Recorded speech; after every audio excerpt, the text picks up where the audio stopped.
This is The Europeans, and it is our 7th birthday as a podcast. Happy birthday to us. Happy birthday to us indeed. And I actually got to see you in person this week, which is a little podcast miracle. It was a nice way to celebrate. It really was. And I discovered that the bread and pastries in Paris are as miraculously good as people say they are. I mean, I know it's an obvious thing to say, but I was quite blown away by the pain au chocolat. You didn't really talk while eating your pain au chocolat. You just sort of sitting there silently chewing. It seemed like you were having a bit of a religious experience. It's true. And I'm now coming to you from Barcelona. I stopped off to see Katie on the way down on the train from Amsterdam. Another absolutely wonderful place. And I'm really questioning my life choices. Why am I living in the north of Europe? I don't know. When you can have sun at the end of November and lie on a beach. Go set up the Europeans Barcelona Bureau. Maybe I will. I do have one question for you, Katie, though. How do people in France cope with that incredibly irritating jingle in the train stations? You know, the boom, bam, ba-doo. That's a great tune. It's beloved. Do you not like it? Is it? No, so I was wondering this. Is it like something that's become iconic because you hear it all the time? Because I find it so irritating and pretentious. Pretentious? That's the first time I've ever heard it. Yeah, iconic is a good word, I think. It was actually turned into a song by, let me just find this,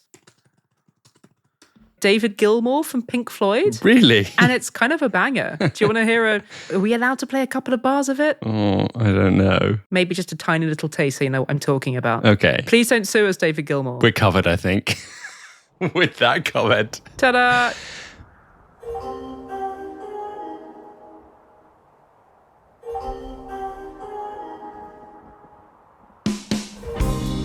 Oh.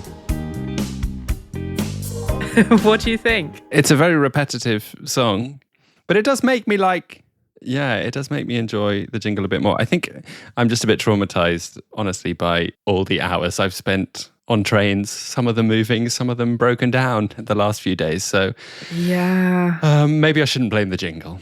Anyway, happy birthday, Katie. Happy birthday. We are not going to be talking about trains all day. We're going to be actually talking about another anniversary. It's 1 year almost since Donald Tusk's hodgepodge coalition took power in Poland. It was a huge optimistic moment for liberal people in Poland and for believers in Polish democracy after years of democratic backsliding and rising authoritarianism. But 1 year on, how much of that optimism is still around? Our Polish producer, Wojciech Oleksiak, will be joining us later on in the show, along with a very special guest, Dominika Lasota, someone who has become a bit of a celebrity in Poland recently. She's one of the activists behind Wschód, a movement of young people in Poland that is holding the government to account and fighting for social justice. We'll be hearing from Dominika later on in the show about what she makes of Tusk's first year in power. Tune in, Donald, and get ready to take some notes. But first, it's time for Good Week, Bad Week. Good Week, Bad Week. Who has had a bad week? I would say it's not been the best week for the left-leaning parties of Europe. I wanted to give you a little update about what's been happening in Brussels lately, because there's been lots of scheming and plotting in the corridors of power. But if you're not like an EU nerd, you probably haven't been following all of this too closely. Yeah, I have to say I haven't been taking too much notice of this whole process. Too busy stuffing your face with pastry. Exactly. I'll start by telling you who's had actually a pretty good week and has emerged as a winner from all of this squabbling. And that is Ursula von der Leyen, Queen of Europe, or to give her proper job title, President of the European Commission. Just to give you the quickest of fast-forwarded recaps of the last few months, we had European elections in June, in which the European Parliament shifted broadly to the right. Von der Leyen's block of different European centre-right parties, they came on top, and far-right and nationalist parties did very well in several countries, including France, Germany, and Italy. In July, von der Leyen got re-elected very comfortably to be the boss of the Commission again. She was widely seen as the safest pair of hands available in these troubled times. And anyway, her party had done super well. So she gets to spend another 5 years sleeping in her office. Yay.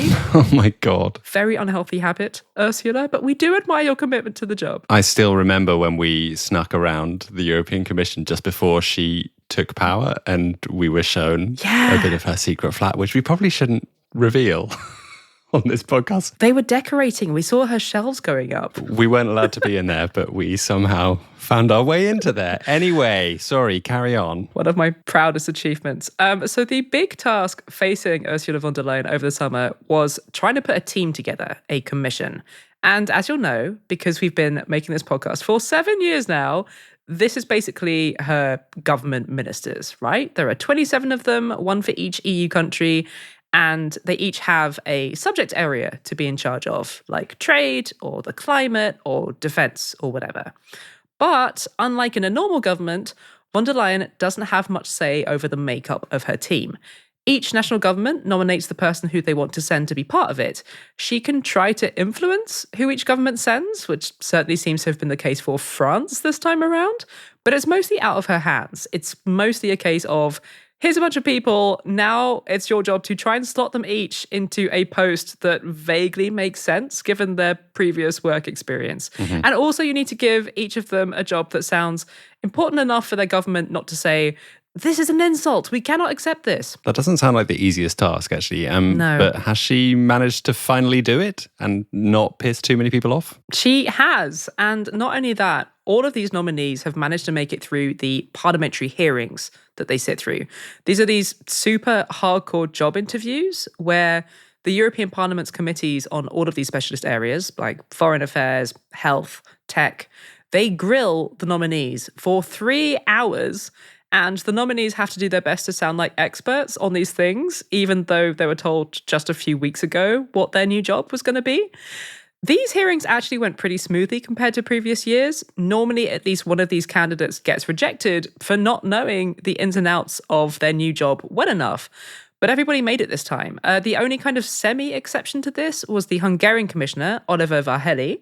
He is going to be health commissioner, but he ended up getting stripped of having any oversight over sexual health rights because of how he talked about abortion. He talked about it as something that he doesn't really see as a health issue. For him, it's a political issue that is mostly for individual EU member states to deal with. And a lot of MEPs were not happy to hear that. They argued that reproductive rights are part of EU health policy. Yeah. And in general, they were quite rattled by having a member of the Orbán government deal with abortion policy, given that Hungary has restricted access to abortion in recent years. Even if, like all European commissioners, Várhelyi isn't there to represent Hungary. He is there to think like a European and look at health policy for the whole of the EU.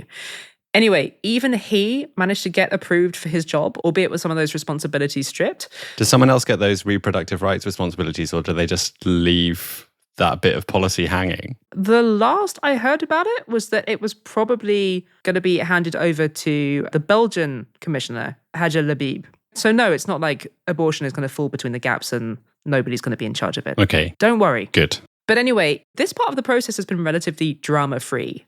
We are recording this on Tuesday, and a vote in the European Parliament is scheduled for Wednesday.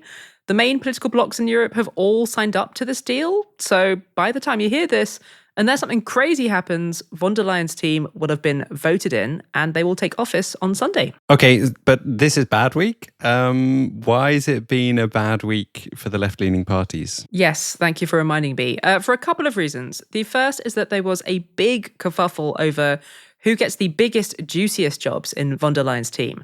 So she has appointed 6 people who have been given the very fancy job title of executive vice president.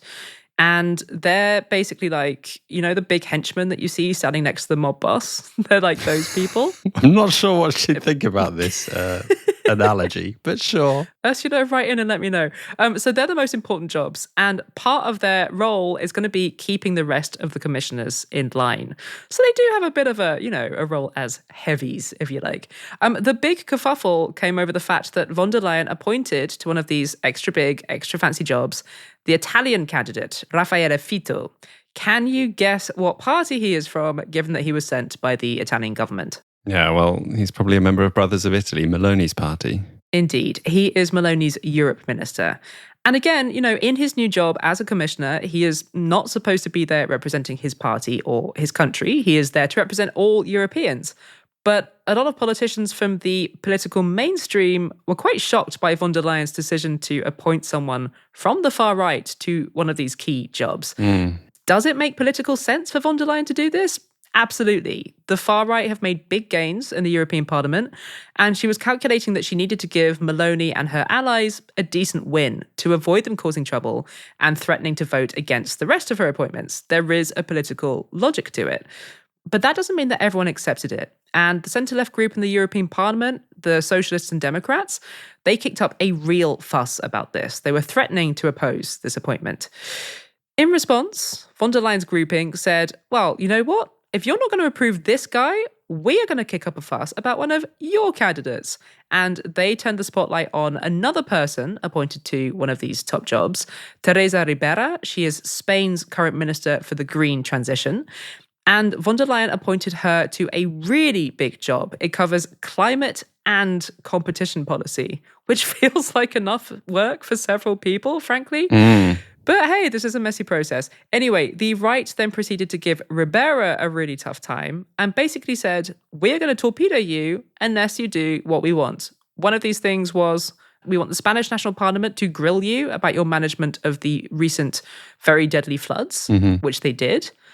The other one is that they wanted Ribera to promise that she would resign from her job as a commissioner if she got indicted by a court over her management of the floods.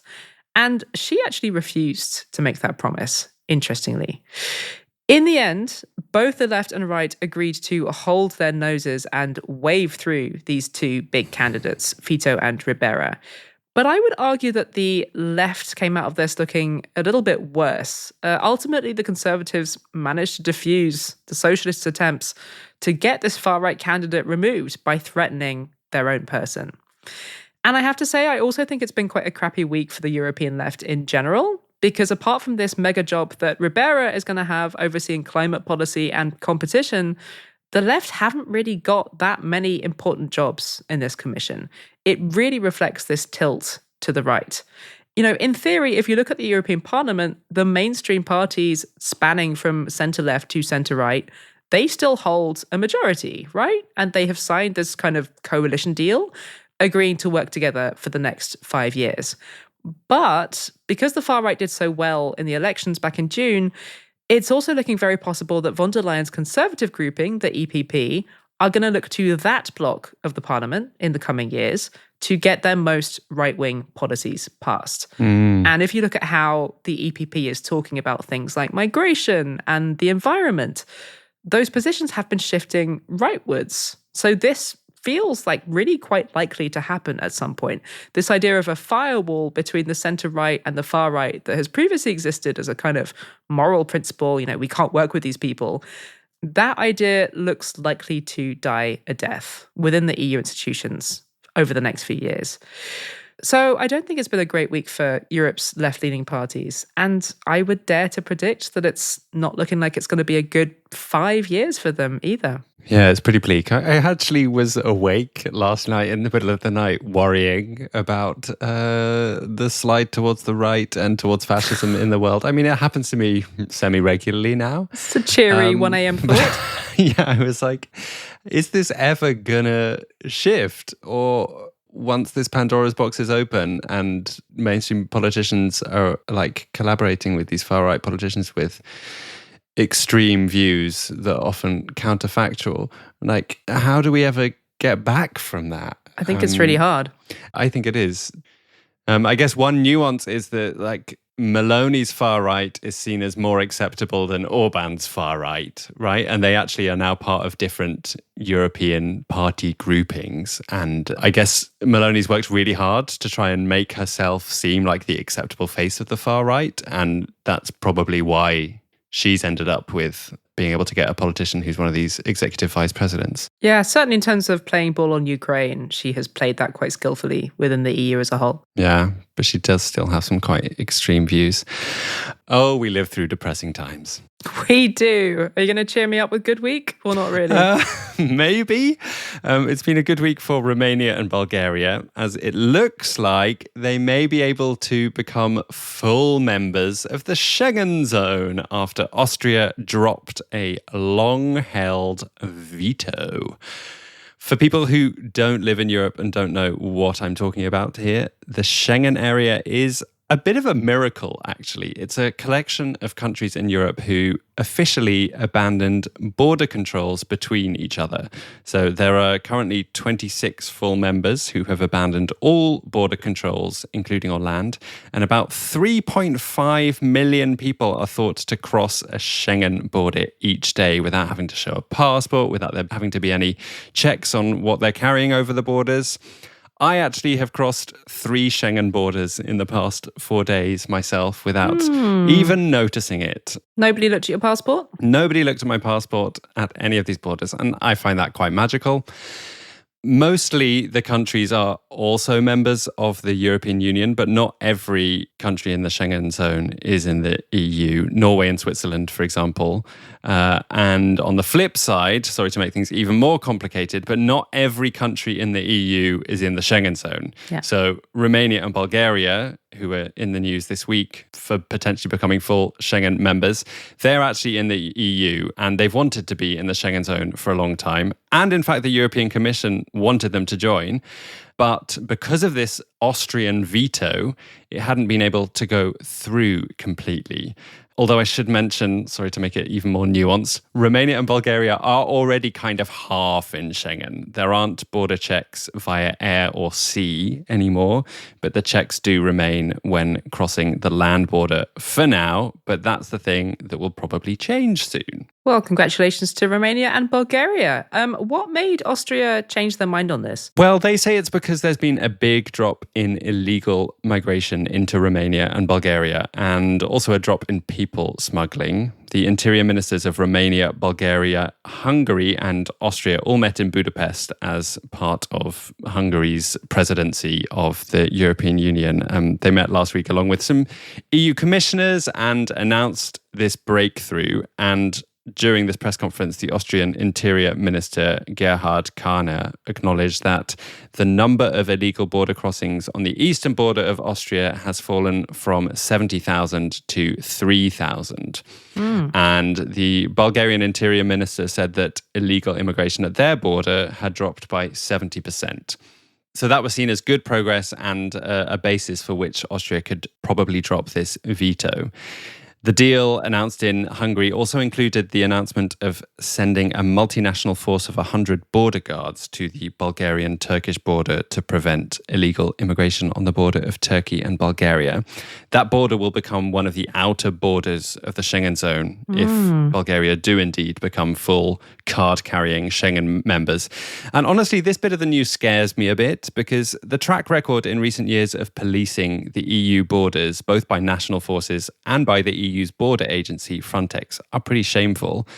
And if you look at this Bulgarian-Turkish border in particular, there's pretty shocking reporting that the EU has been aware of human rights abuses against migrants at that border and have just turned a blind eye.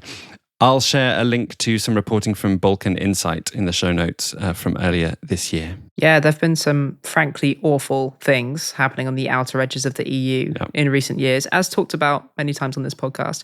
And I don't think we should overlook that, even when we're celebrating something that feels like positive European border news, like new countries getting added to Schengen. Yeah, absolutely. I should point out that this positive news about expanding Schengen is not a done deal yet. So the Austrian minister's comments make it seem very likely, but Austrian politics is still in a bit of a state of flux following the election that was held at the end of September, in which the far right became the biggest party. It's a trend.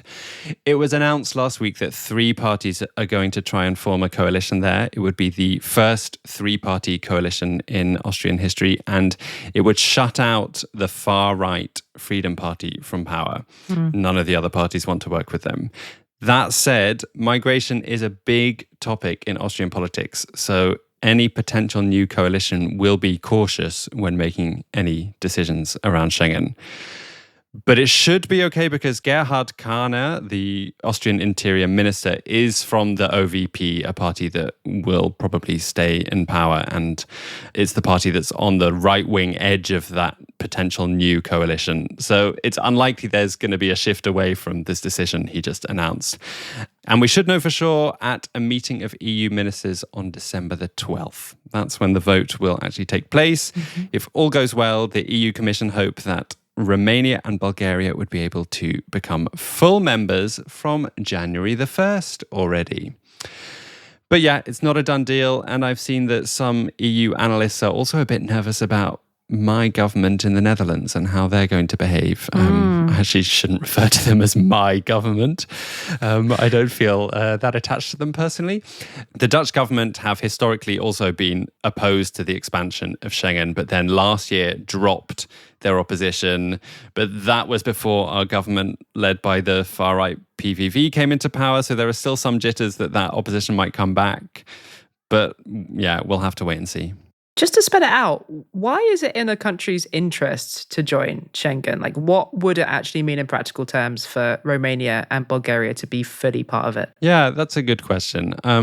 Schengen membership has lots of potential benefits. I mean, for one, it's just incredibly convenient for people who want to cross the border casually, but also specifically for businesses who want to cross and trade between the two countries. And with that convenience comes real potential for an economic boost, an increase in tourism and easier cross-border trading. And the benefits are, of course, not only one way. So this could also be good news for Greece, for example, which is a full Schengen member, but up until now doesn't actually have any land borders with other Schengen countries. That would change if Bulgaria joined. And I imagine they could see quite an uptick in Bulgarian tourists visiting Greece, for example. The potential benefits economically and just the convenience of Schengen membership mean the news could potentially also have some political significance in Bulgaria and Romania for politicians who claim to have made it happen. Although it didn't seem to have any effect in helping the Romanian Prime Minister Marcel Ciolacu, who was running for president last weekend. I don't know if you heard about this. Yeah, this was quite a shocker, no? Yeah, that presidential first-round election had a total shock result where an ultra-nationalist, far-right, pro-Russian candidate, who's a complete independent, actually, he's so far-right that he was kicked out of the far-right party. Yikes. He ran a campaign that was run almost entirely on TikTok, and he came top of that poll with a centre-right anti-corruption candidate coming second, and the Prime Minister, who was running for president, came in third. He's not even made it to the runoff. So he seemed to not get any benefit, despite the fact that that election was just 2 days after this Schengen news broke. So yeah, maybe I'm overstating the political significance of an announcement like this. This was like a real classic good week, Dominic. Oh yeah, you wanted cheering up, didn't you? Sorry. Just to round off the misery, I mean, when you look at the Schengen story, not that many weeks ago, I was talking on this podcast about how the whole principle of the Schengen zone was in doubt, what with the news that so many countries within Schengen are now implementing checks again on their borders, using illegal migration as a justification. So, not to be a negative Norbert, but isn't this announcement that, yay, it's possibly growing, a bit of a damp squib at a time when the whole Schengen project does seem to have quite an uncertain future? Yeah, I kind of had the same thought, actually. It's definitely weird timing. And cynically, I thought, maybe one of the reasons why Austria are more willing to welcome Romania and Bulgaria in is because it's a time when it's becoming more normal for countries to indeed bring in extra checks on their Schengen borders. So it feels like less of a big gesture at the moment than it did before.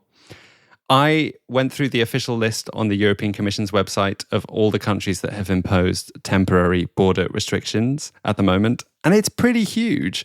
14 of the Schengen countries have temporary checks in place or planned for the near future. And that kind of undermines the whole principle of this thing. And in the statement that was signed in Budapest on Friday, all the parties did agree to at least 6 months of temporary checks on the borders between Hungary and Romania and Bulgaria. So yeah, if this all happens, it won't be totally open borders anyway. So yeah, the Schengen zone has been in a bit of a vulnerable place recently, and that uncertainty is unlikely to go away anytime soon. So this is a tentative, qualified, good week for Romania and Bulgaria, who will probably, maybe, possibly, finally be getting their kind of prize of full, kind of Schengen membership in a couple of weeks' time. Have I qualified it too much? It's a real classic of the genre. When we started the Europeans 7 years ago, it was very much a labour of love. We researched it in our spare time. I would stay up late after work editing it each week. And we did that because we were passionate about making a podcast about European politics that actually felt fun. Like, we really felt like it was something that was missing in the world. But it was very unsustainable in terms of the toll that it took on our personal lives. Which is why I am so proud that 7 years later, the Europeans provides jobs for several people, part-time jobs, but jobs nonetheless. And the reason it does that, and that it still exists 7 years later, is the listeners who pay us to keep going, who like what we do enough to send a little bit of money our way each month. You're right. It's incredibly moving, and it was incredibly unsustainable for the first few years. So it's nice that has changed. Thank you, everyone. Yay. We have a few lovely new Patreon supporters to thank this week. Thank you to Astrid, Valerie, Laura, and Emily. And thank you also to David, Madeleine, and Leonardo for all increasing their donations, which is also very lovely. It's very, very nice. As you have probably heard by now, we also have a crowdfunder at the moment, which we kicked off a few weeks ago. And we really need your help if we're going to be successful with this. It's a crowdfunder for a mini series we want to make and that we think needs to be made, called Who Does It Best, looking at the best policies on a few different policy areas in Europe and trying to find out where things are actually working for people in Europe. If this sounds like something you'd like to support, then please consider heading to our crowdfunder on the website for Fund. There'll be a link in the show notes. It's a little bit cheeky to ask people to potentially send you birthday presents, but if you're feeling extra generous this week, it would be lovely if you would consider supporting us either via Patreon, if you want to fund the general running of the Europeans and episodes like the one that you're listening to right now, or the crowdfunding page for the special new series, which we're super, super excited about. Thank you all so much for your support.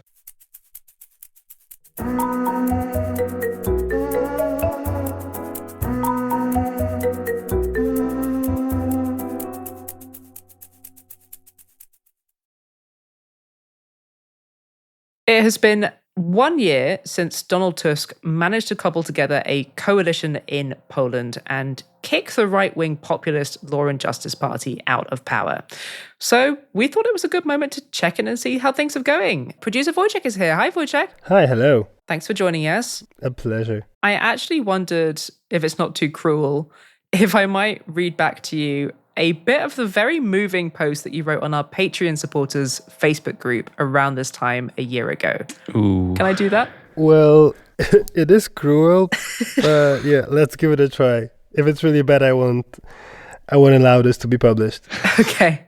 Here's a bit of what you wrote. You said, I feel like I want to blast Katy Perry so hard that the whole block trembles. And I want to dance, see my friends, high five, and promise that we won't mess it up this time. Do you still feel like blasting Katy Perry when you think about Polish politics? Oh. Well, I always feel like blasting Katy Perry because, well, Katy Perry. And I think I remember that sentiment, and where it came from is that we were all deeply moved because we really genuinely doubted that any change was possible prior to the election. You know, the polls were showing that Law and Justice was going to win until very few days before the actual election. So it was this huge relief and sort of, this, it's as if we were given a chance that we didn't expect. So we were really hopeful. I was overwhelmed with this idea that now there's a chance to actually do things massively better. And how do you feel now? Well, not so great to be honest. And yeah, it doesn't feel great to listen to what I wrote. And I read the whole post also preparing for this episode. And I was like, basically, the main problem is that this government seems to follow the path of the previous one in far too many areas. It's as if the package changed, but actually the policies are not that different. And that's a big disappointment. Just to give you a sense, it's freaking 2024. One of the parties in the coalition is a left-wing party, and there is no way for people living in same-sex relationships to even enter in a civil partnership. And, abortion laws are terrible. I mean, I'm not going to spoil it because our guest is going to talk about it. But I think that, there's just this growing discontent among people who actually made this change possible. So we wanted to dive into this a bit more with you, and you found a brilliant guest for us to speak to. Would you like to introduce her, Wojciech? Oh yeah, with the greatest pleasure. So today we are going to talk to Dominika Lasota. She's one of the leaders of Wschód, which is Polish for the East. And it is a social movement formed predominantly by people in their 20s. And what is really astonishing about them is that they are becoming more and more gradually the only credible and vocal voice on the left side of politics, advocating for progressive social policies and for causes that are important for their and future generations. That's quite impressive. Yeah, especially that usually, at least that's my opinion, youth movements are treated not that seriously by boomer politicians, and they are becoming more and more like a real thing on the political scene. So they had this Enter the Dragon style moment last year.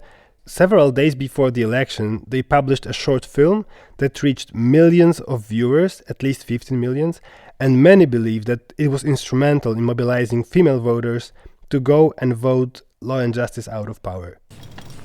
Kobiety mają w tej chwili lepiej niż miały 10 lat temu. Rząd Prawa i Sprawiedliwości jest rządem, który kobietę stawia na piedestale. The video is a medley of quotes from right-wing politicians, showcasing their lack of respect and condescending attitudes toward women, and it concludes with a powerful call to action that can be translated as, "We've already been silent, we have 52% of the votes," end quote. So in a way, Donald Tusk's government should be grateful to the work of Dominika and Wschód, actually. Yeah, I don't think he's the big fan right now, but he should be really grateful. Although they are very critical of him right now, and this is why I couldn't think of anyone better than Dominika Lasota to discuss how we should assess Tusk's first year in power. Here's the chat Wojciech and I had with Dominika yesterday.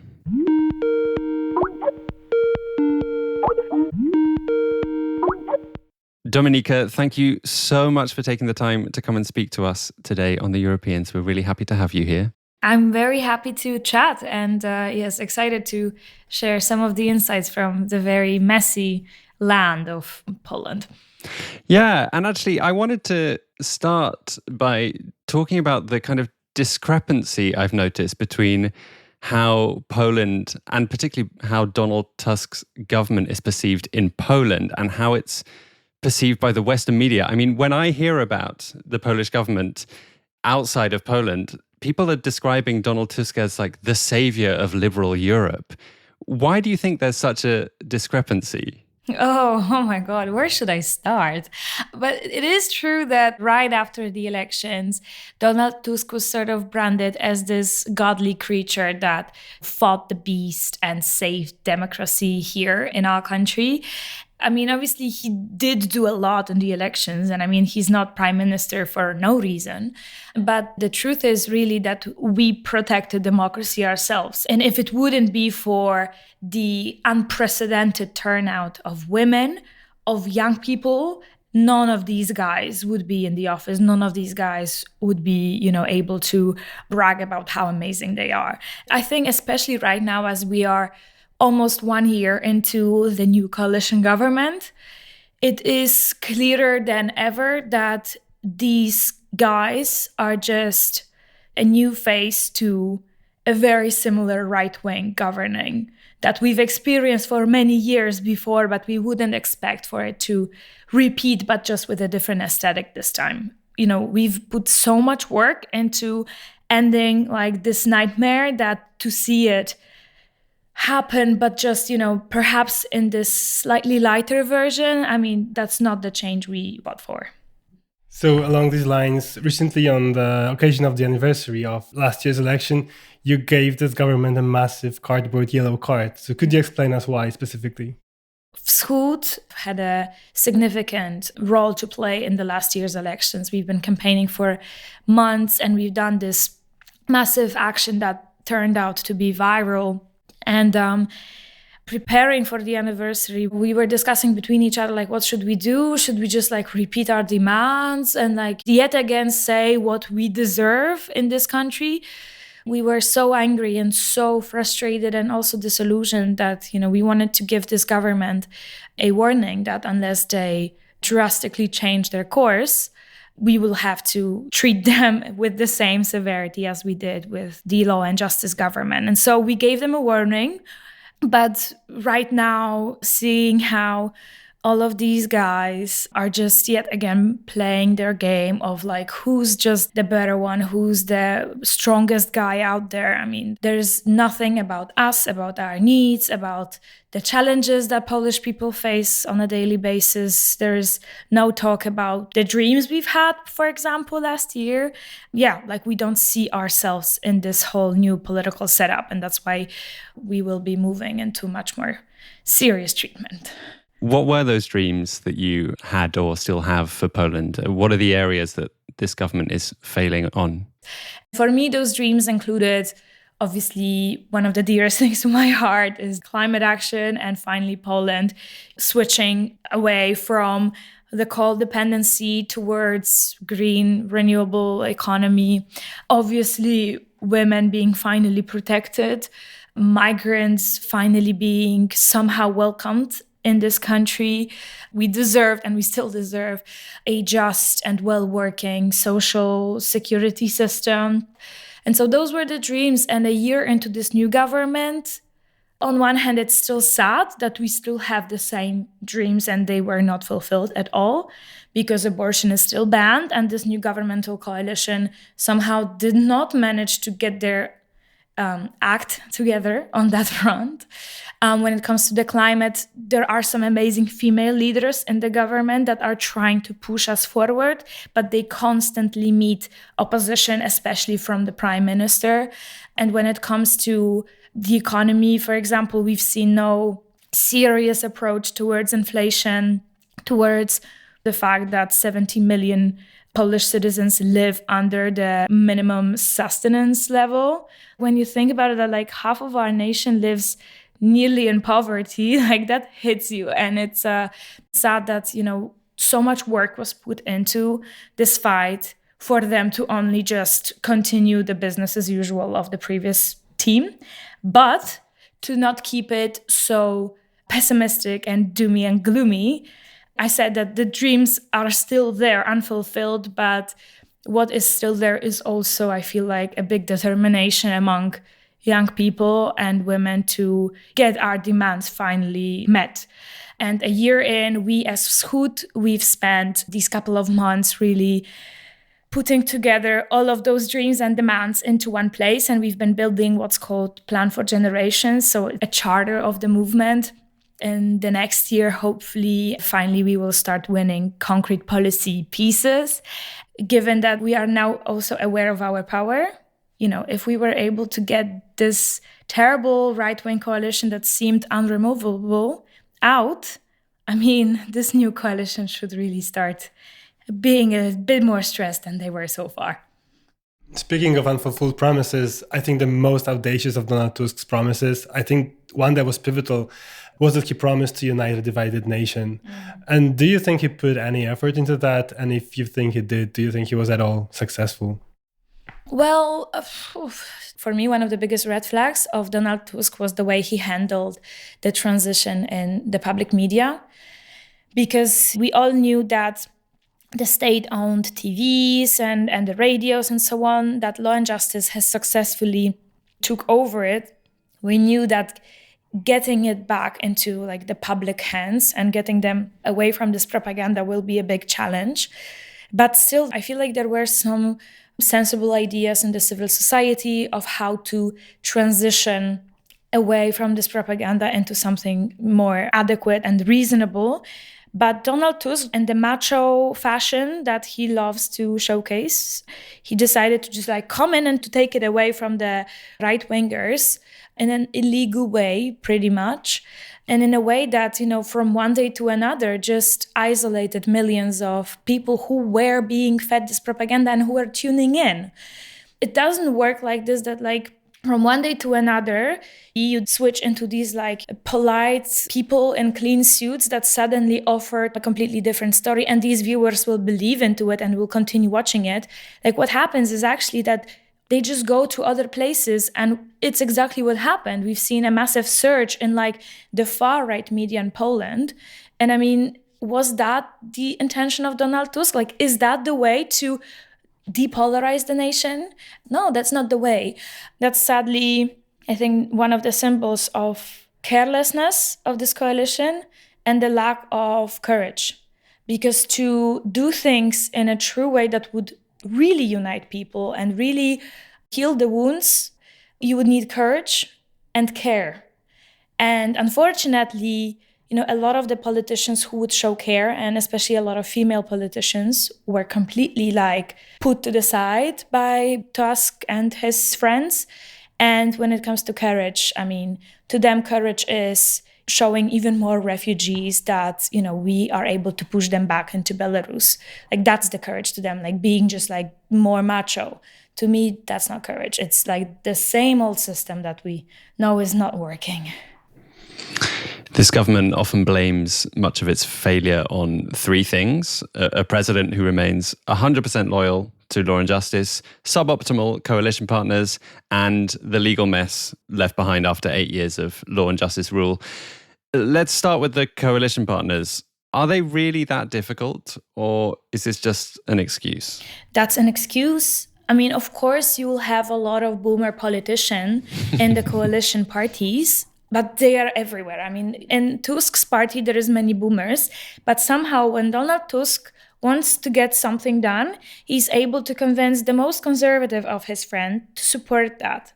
And so I have absolutely no doubt that if he really wanted, for example, to decriminalize abortion, he would do it. It's just a matter of priority and determination. In any democratic system, coalitions are there for a reason, and it can be a great democratic tool of getting like different perspectives heard. But unfortunately, I feel like Donald Tusk has been using this argument to, get his interests sealed. But when it comes to like the real needs of some communities, like that's just an excuse to not get things done. Another thing that they bring up a lot is that they are unable to enact some laws because of president being loyal to law and justice. So it happens that it is his second and final term. Just this past weekend, a civic platform, so Donald Tusk's party, named its candidate. It's Rafał Trzaskowski. He's widely regarded as the most left-leaning of civic platform's leaders. So do you have any hopes that if he wins the election and next year, do you think that that could contribute to this government finally making some progress and more socially progressive policies? To be honest, after this year, I really think that the only thing that will get this government to implement any progressive, bold policy will be due to our pressure. And so I am only invested right now in planning on how we can build as big of a pressure towards them and towards also Trzaskowski in the coming months as possible. This whole argument that this government cannot do anything progressive because Duda will block it, I mean, that's bullshit. Let's assume that Duda would not sign any of these things. But if he was the only problem, then I would rather for this coalition government to just like constantly work on countless of progressive policies and then have Duda block it so that they can at least really credibly prove to us that he is the problem and not them, that they are on the right side, they are credible, they deserve our trust, and that Duda and law and justice and all the things that they represent, like that is the problem to the politics of Poland. And sadly, that is not the case. Like that coalition just is not interested in pursuing progress and change here. I don't want to waste my time hoping for these guys to get their act together. I mean, our time and energy is precious. Do you get any feeling that the people in power are listening and aware of your rage? Did that yellow card they received actually have an effect already? I think that a lot of politicians in the current coalition, they know that they are not meeting the expectations of their electorates. I just really think that they do not have an idea on how they could change, because they are held back by so much of their business interests that they don't think that like them changing would be either profitable for them or B, possible even. That's what I think. Because I speak a lot with some of these politicians. I've spoke throughout this past year with many different ministers, many different politicians who I considered our allies before the elections. I would see people who feel so like entitled to the power they have.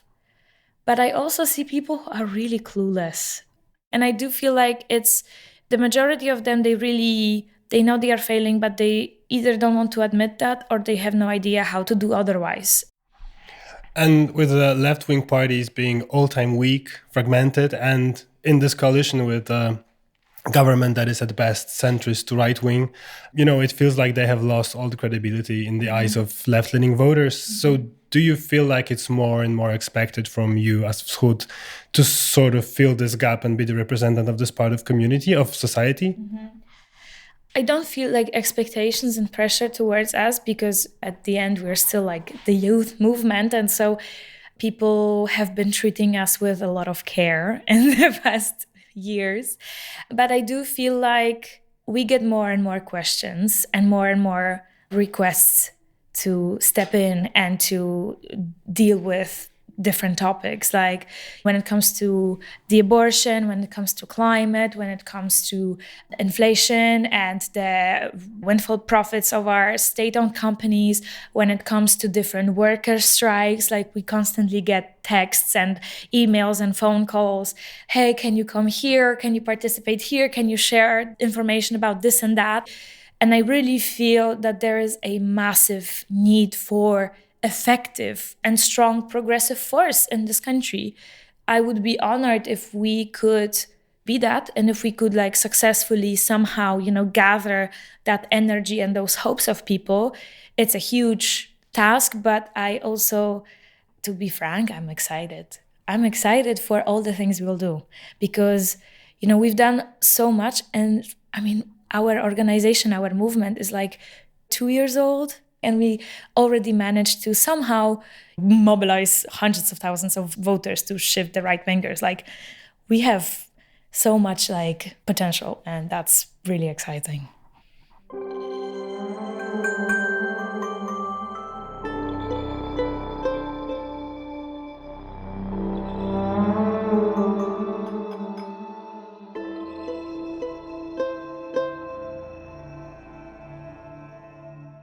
I have to say I'm quite inspired to hear the fight in everything that Dominika says. Like, she's really not willing to accept things as they are. And it makes me realize that maybe I've become a bit too pragmatic. Now I'm in my 30s. I'm inspired. Yeah, I totally agree, and I feel the same. But what I really love about them is they come from a very idealistic standpoint, but they are very pragmatic and very focused and direct in trying to make all those ideals come to life. And, they just won't take no as an answer. I've been following Dominika for quite some time. And she can really push hard on boomer politicians like von der Leyen, like Donald Tusk. And we really need such people. I said that to my wife yesterday, and I told that to you, Dominic, that if all people in their early 20s were like her, I would just kick my feet up and relax and never worry about future again. Well, if you are inspired and if you speak Polish, I recommend you check out the Instagram page of Wschód to find out more about the political priorities they're honing in on at the moment. There's a link in the show notes.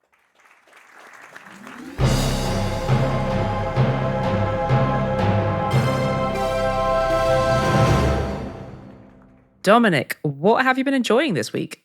I have an Instagram account to recommend. It's called The World in Maps, and it's full of fascinating maps that you didn't know you wanted to see. This came from your husband, didn't it? It did, it's true. Yeah, he was talking about it when I was with Katie in Paris, and I became obsessed. I spent most of the train journey from Paris to Barcelona scrolling through this Instagram page.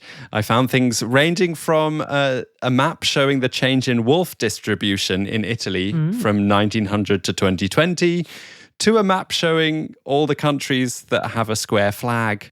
Ooh. Any ideas what the 2 countries in Europe with a square flag are, Katie? I had no idea that there were 2 countries in the world that had square flags. No idea. It's Switzerland and the Vatican. It's technically a square. Yeah. Huh. I also stumbled across a map showing the difference in life expectancy at birth between different EU countries, which I honestly found quite shocking. Anyway, if this Instagram account sounds like your thing and you're into geeky maps like I am, then check out The World in Maps on Instagram. It's a very good account. What have you been enjoying, Katie? Well, I've actually got a petition to recommend this week. Mostly our recommendations in this segment are quite passive. It's for things that you can watch or listen to or scroll. So if you're feeling a bit frustrated and like you want to do something this week, maybe you'll be interested to hear about this petition, if of course it's something that aligns with how you feel. But I've actually lost count now of how many people have sent us the link for this petition. It's really quite a lot. And this is the My Voice, My Choice petition. I think it was started in Slovenia, and it's a petition for a European Citizens Initiative. Do you know what that is? Yes, I signed this a long time ago. I'm one of the 877,000 people that have signed it. Nice. Can you tell us what it is? What a European Citizens Initiative is? Oh, that's a horrible question. You should know what it is if you signed it. Fine, I'll do your work for you and explain what a European Citizens Initiative is. Thank you. It's basically the European Union's petition system, whereby if they get a certain number of signatures, then something has to then be considered for legislation. Exactly. Although it doesn't usually work out, does it? Yeah. So it is a way to force the European Commission to at least consider a proposal for changing the law or changing the way for how we do things in the EU. If you can collect 1 million signatures, the Commission has to consider doing something with it. And it might not always be the case that they end up proposing a new European law in line with the petition, but they do have to take it really seriously and to show that they have taken it seriously. And so this European Citizens Initiative, it is a petition to guarantee the right to safe, accessible abortion across Europe. As you'll know from the interview that you heard earlier, this is notably not the case for women in Poland. This right is limited to varying degrees in a range of countries from Malta to Hungary. Now, a lot of people will hear this and say, look, you can't force national governments to change the law on this. And actually, that is not what this petition is asking for. It's actually pretty clever. What it is asking for is for the Commission to get a system set up whereby European countries where people are allowed to terminate pregnancies safely, those countries would get financial support from the EU so that women in countries where this isn't possible could travel there. And this is something that happens a lot already, usually at huge expense to the woman needing the abortion. So it's quite a nifty proposal that's kind of adapted to the political reality. This petition is backed by Dominika's organization in Poland, among many other women's rights and broader civil rights groups around Europe. And it's actually really close to completion. They need 1 million signatures to get this thing debated. They're at, as Dominic said, around 877,000 at the time of recording. So if abortion rights are something that you feel strongly about, and you want to feel like you've done something useful with that little computer keyboard of yours this week, I can really recommend that you check out the website for this initiative. It is called My Voice, My Choice.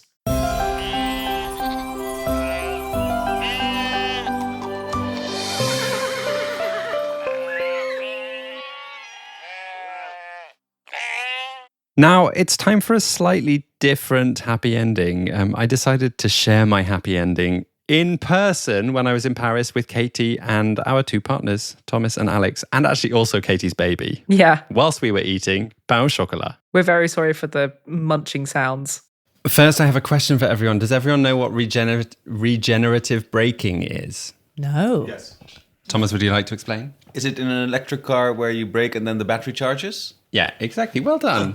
In electric and hybrid vehicles, they mainly have these systems where the mechanism captures the kinetic energy that's produced whilst braking, which would otherwise be disposed as heat, and instead it can then be used and captured to help run the vehicle. Well, I want to tell you today about a very... Small interlude. Baby has poured water all over the floor. Good job. All over his father. So yeah, today I want to tell you about a very inventive use of regenerative braking in Barcelona, where Thomas and I are about to head to. On their metro system, they are now using regenerative braking in 4 stations, and they're using it not only to run the metro trains themselves, but also to run the station, the things like the escalators, the lights, and the thing that I found really amazing, to charge the car chargers, the electric vehicle chargers that are on the road nearby. Oh. Isn't that so inventive and amazing? That's really ingenious. It's really ingenious. And Barcelona are not the first city to do regenerative braking on their metro system, but I think they are the first to do it in this way and to use the energy wider than just for charging the metro train itself. So yeah, happy news, Barcelona. Well done. And Thomas, our first stop in Barcelona is going to be to one of these 4 metro stations to check out their regenerative braking system. I'm so excited.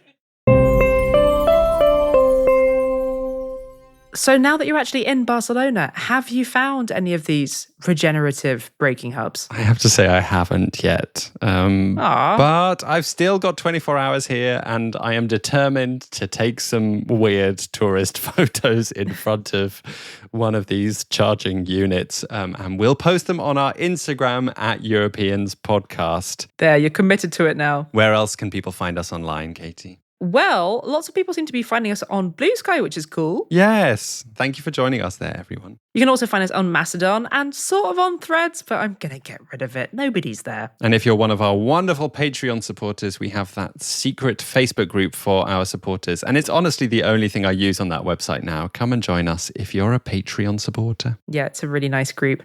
Next week on the podcast, we've got a great conversation coming up for you between 3 young people from Greece, Ireland and Lithuania, which touches on, among other things, what to do about the fact that more and more young men see feminism as something that is bad.